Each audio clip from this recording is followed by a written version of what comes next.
Can you change currency in Turkish Airline? So, let me show you if you can change the currency on the Turkish Airline website or not.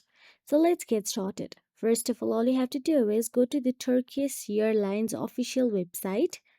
And if you want to log into this account, then you can, or else you don't need to sign in or sign up.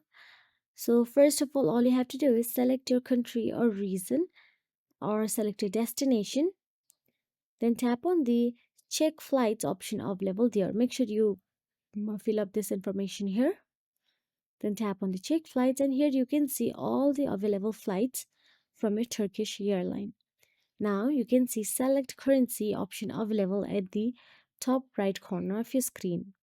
Now all you have to do is tap on the select currency and you'll be navigated to the page where you can convert any currency to USD dollar and see what your currency value is. So if I'm using the baht, then the baht is converted into USD dollar and the USD dollar is again converted to the baht. So as you can see, you can choose any according to your preferences or according to your country, and you can convert it easily.